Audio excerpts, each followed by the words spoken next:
Vladimir Putin is doing this from his perspective.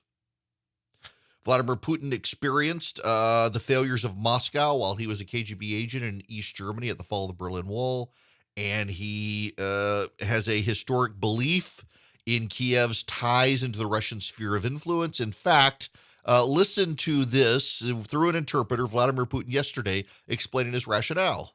Once again, I would like to underscore that Ukraine is not just a neighboring country to us.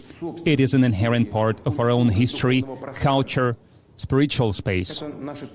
They are our comrades, relatives, not only colleagues, friends, but also our family, people we have blood and family ties with.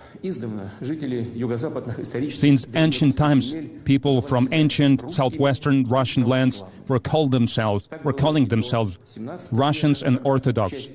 That was happening until 17th century, when part of these territories rejoined the Russian Empire, the Russian state, and after that, it seems that we know all about this, that we are talking about facts that everyone knows, but at the same time, we need to have understanding what is happening today to explain motives and aims that Russia has.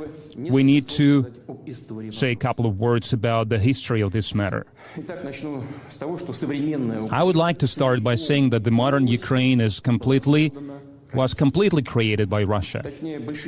To be more exact, by Bolshevik communist Russia. This process has started almost immediately after the 1917 revolution.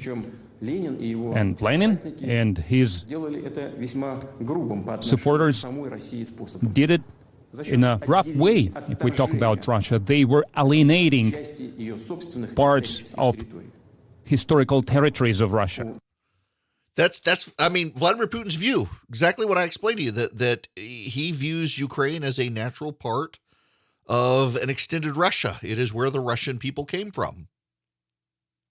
And he doesn't want to let it go to the West, even though Western Ukraine is very much to the West.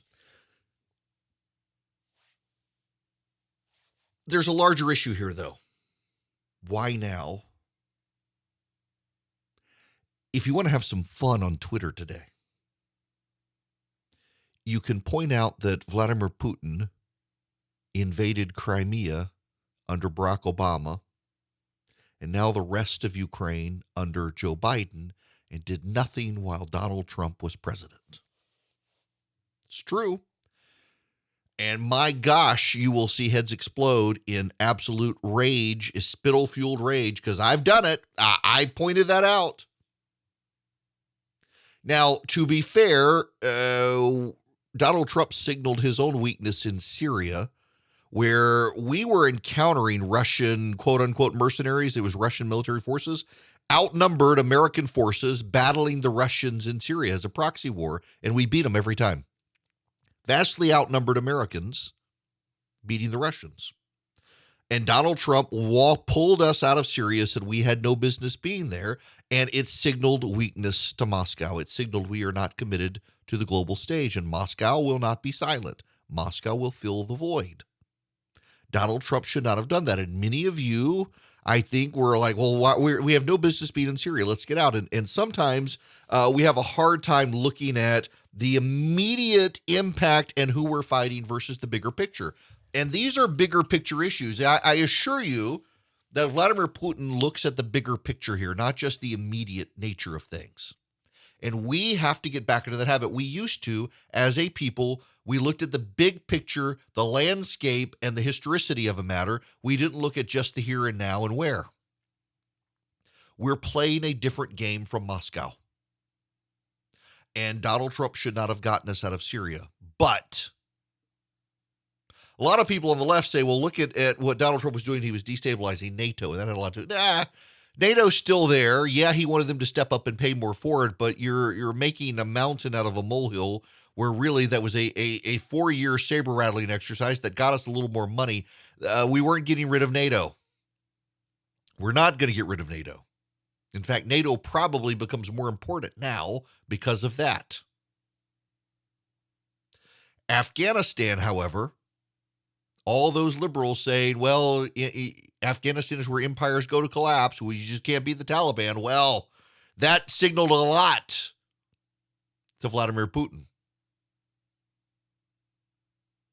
Joe Biden's chaotic withdrawal from Afghanistan looked incompetent, not just to us, but to Vladimir Putin.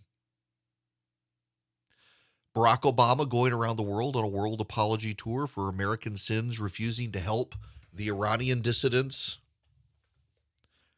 looking at the Libyan situation and the Syrian situation, that all signaled weakness to Vladimir Putin. And he's taking advantage of it. Here's the problem. Our American presidents since George Bush. And I want to carve out an exception here with Bush, because Bush and his father and Reagan, and honestly even Carter, for all of his faults, they had a worldview. Clinton, to a degree, did, because he was surrounded with a lot of people who believed in realpolitik. And the idea is that we need to accept the world as it is, and we need to play for leverage and build alliances as we can to achieve our strategic objectives. Obama came in, and Obama's team, they made a real big deal about, oh, he's realpolitik as well. He looks at the world as it is, not as he wants it to be, but that was crap. It wasn't true. Obama came in as an ideologue and an idealist and saw the United States in multilateral, multinational agreements, and had a larger picture for our place in the world that involved us not being at the top, but having a kumbaya moment and holding hands with everyone else and moving forward on the same page. It was very idealistic. In 2012, when he was running against Mitt Romney for president, and Romney called Russia our greatest strategic threat, Obama had that famous one-liner, the 80s call, they want their foreign policy back. And all the media's like, oh, Obama, he's so cool. Oh, he just burned Romney, Romney was right. Romney was right. There's a problem with Biden's worldview, and frankly, it's a worldview of Western progressive leaders. They bought into the idea of Francis Fukuyama. After the fall of the Soviet Union, the collapse of the Berlin Wall, Francis Fukuyama, a historian, wrote a book called The End of History. And his premise was that we are on the inside of history where everyone embraces liberal democracy. And liberal democracy is the most stable form of government, and liberal democracies don't fight liberal democracies, and so war will soon be at an end. And they all believed it. Now, there were other historians saying, no, what's shaping up is an East-West divide here, and you don't understand. This is not the end of history. This is the beginning of something new. But a lot of liberals embraced Francis Fukuyama's view that it was the end of history. Everyone would move to liberal democracy, even China. Look at Russia. It was headed in that direction, and we would all be at peace. But there's a problem here. What that does is it ignores nation states and peoples within those nations. If anything, some nations are destined to crumble because the people therein have wildly divergent views and backgrounds, ideologies, and histories. Some would say that of us now here in this country.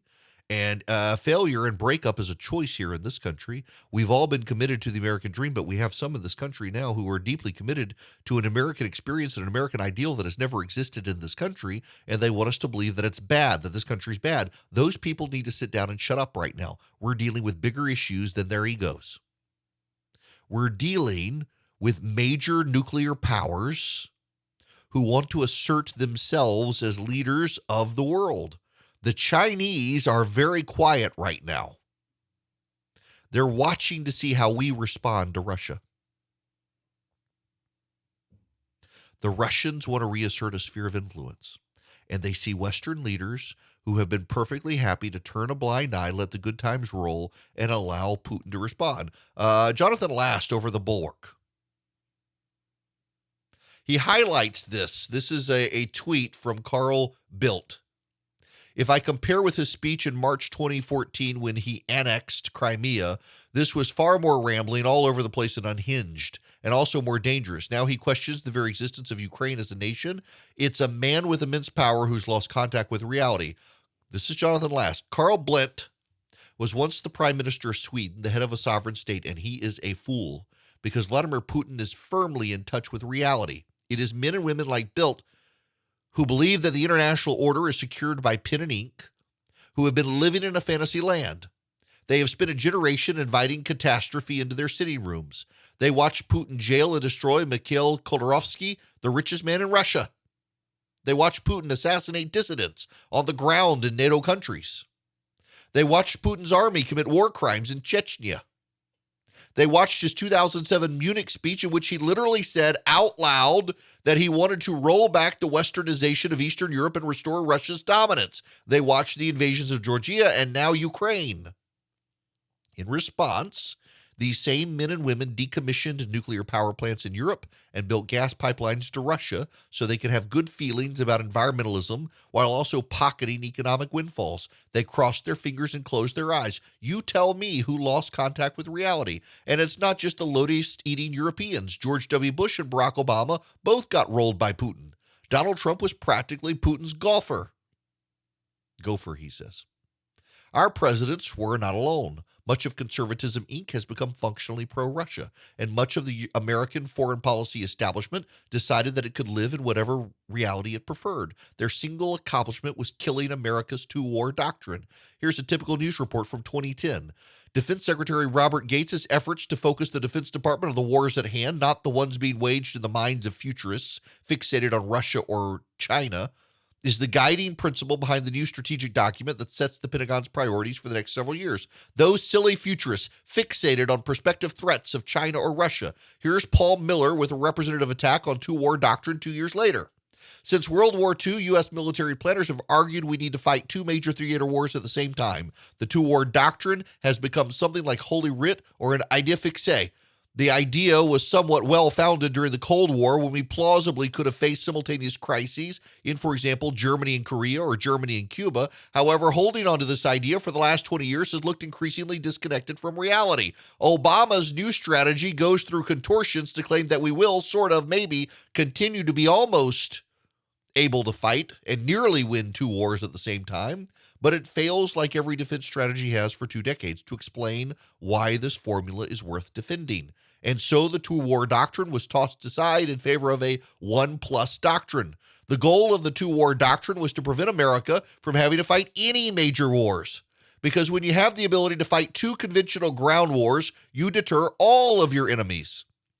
A one-war doctrine, on the other hand, invites conflict. Think about it. America could, in theory, go to war against either Russia or China, but not both, which means that both China and Russia are emboldened to pursue their interests. They know we are unlikely to respond to aggression because in any given instance, we will be paralyzed by the need to be able to deter a second aggressor.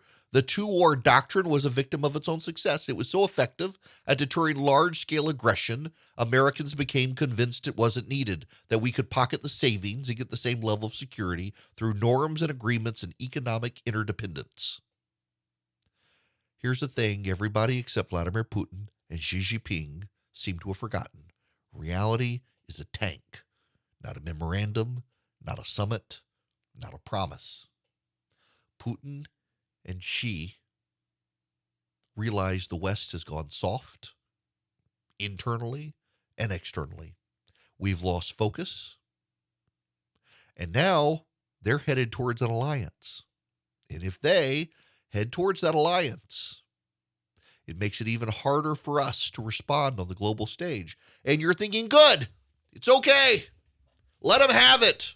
Let's just focus on ourselves. We don't want to be the world policeman. Well, if the world is run by lawbreakers and criminals, and you don't want to be the policeman, all you're going to be is the victim. Want to be on the show?